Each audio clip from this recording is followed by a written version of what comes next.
Bonjour, je suis Michel Théron, donc je suis né en 1949. Je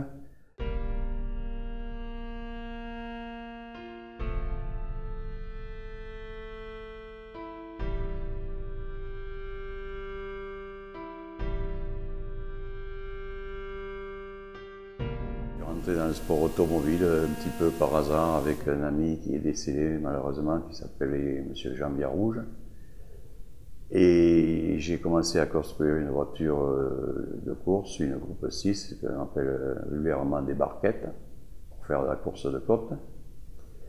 Et comme pour construire cette voiture, il a fallu bûcher un peu les règlements. On m'a demandé, maintenant que tu as bûché les règlements, tu vas passer des examens de commissaire technique, et comme ça fera un commissaire technique pour l'association. C'est comme ça que je suis rentré dans le sport automobile.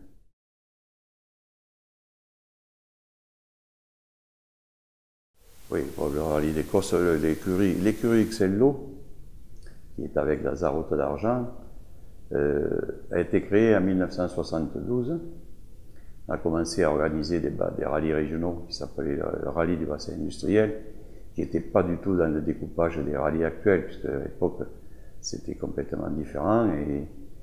Et puis bon, il y avait des épreuves qui faisaient qu'1,5 km chaque fois, et il y en avait une quinzaine qui se suivaient.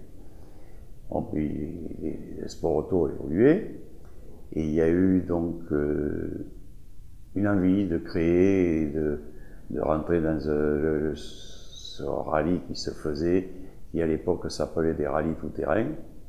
Des rallyes tout-terrain qui prenaient des voitures de tourisme, des buggy, des jeeps, des 4x4, et toutes sortes de tout ce qui pouvait rouler et qui avait une homologation de la fédération. Donc nous avons créé ce rallye en 1976. La réglementation a petit à petit évolué et il a fallu faire une scission entre ce qui était véhicule tout-terrain et ce qui était véhicule que l'on appelle le tourisme. Donc de là sont nés les rallyes sur terre. Les rallyes sur terre ne prenant que des voitures tourisme telles qu'on voit aussi en rallye asphalte. Et ce rallye a évolué jusqu'en 1982.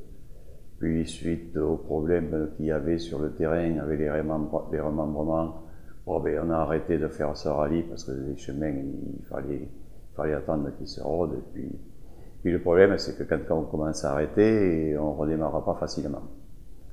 Donc on a attendu à 2001 pour lancer le rallye Terre d'Écosse, qui actuellement commence à avoir une petite renommée nationale et même internationale.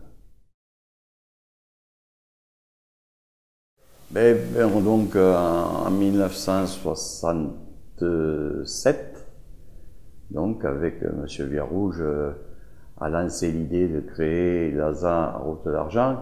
ASA, ça veut dire Association Sportive Automobile, qui est donc affiliée à la Fédération Française du Sport Automobile. Cette association a été créée au mois d'avril 67 à Rodez. Et j'étais encore étudiant d'ailleurs à l'époque, quand on a créé cette ASA. Il faut savoir qu'à l'époque, la majorité était à 21 ans, et pour pouvoir participer, il fallait l'autorisation des parents, puisque je n'avais que 18 ans. Donc l'ASA Route d'Argent, autour de l'ASA Route d'Argent, il y a des gens qui se sont mis un petit peu partout, à Villefranche, à Espalion, à Cap-de-Nac, à Rodez. Et on a créé ce que l'on appelle des écuries, tout simplement des groupes d'amis qui ont cherché à organiser chacun dans son coin, dans sa petite région, des épreuves automobiles qui dépendaient de l'ASA Route d'Argent. C'est comme ça qu'est né donc le rallye du bassin industriel, qu'on a créé la course de côte de la Mallette, qu'on a créé des courses de côte sur les Alpes, enfin beaucoup d'épreuves. On passerait des heures et des heures à parler de tout ce qui a été créé. Le rallye du Calypso, c'était nous, bien sûr, oui, dans la vallée de la Diège. On a fait les 24 heures de la découverte en terre, puisque c'était sur les pistes terre de la découverte. On a fait avec des pilotes comme Michel Mouton, Jean-Luc Terrier, des grands noms du sport automobile de l'époque. Et puis donc après ce fameux rallye tout-terrain et le rallye Terre d'Écosse qui maintenant continue.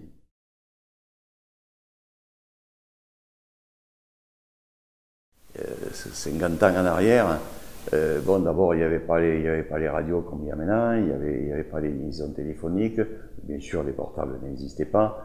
Donc, il y avait une radio au départ, une radio à l'arrivée, et puis on disait, la voiture est arrivée, la voiture n'est pas arrivée, et puis on la cherchait.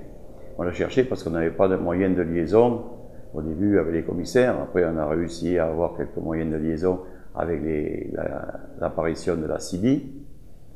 Et puis c'est parti comme ça. Après, bon, c'est vrai que maintenant, la sécurité est faite de... Il y a un maxi de sécurité, le risque zéro n'existe pas, mais il y a un maxi de sécurité autant pour le public que pour les pilotes. Tous les postes de commissaires sont équipés de radio, tous les endroits réservés au public sont matérialisés, il y a des liaisons en permanence avec le PC, on peut même arriver à suivre les autos maintenant par GPS, donc toute la sécurité est vraiment au maxi, je crois qu'on ne pourra guère aller plus loin. Qu'est-ce que c'est le rallye pour moi? Ça, c'est assez difficile comme question. Bon, le rallye, le rallye, il y a le côté sportif. Bon, le côté sportif, tout le monde le connaît, il y a du spectacle, il y a des belles autos, quand on est commissaire technique comme moi, et qu'on a la chance d'approcher des mécaniques hors du commun pour certaines, bon, on se fait plaisir, on voit des belles choses. Et il y a un autre côté, il y a le côté convivial, parce que le rallye, c'est une grande famille. On retrouve des gens partout. J'ai la chance de faire toute la France, et j'ai fait plus que la France à certaines périodes. Et on rencontre des gens, on découvre des gens, on sympathise avec des gens qui sont d'un autre monde, bien souvent, que ce soit au niveau métier ou autre. Mais tout le monde est là parce qu'il aime la même chose, il aime le sport automobile, il aime le rallye, il aime la convivialité. C'est une école de la vie, comme tous les sports. Tous les sports sont une école de la vie. Là, c'est une autre école de la vie, notre façon de vivre.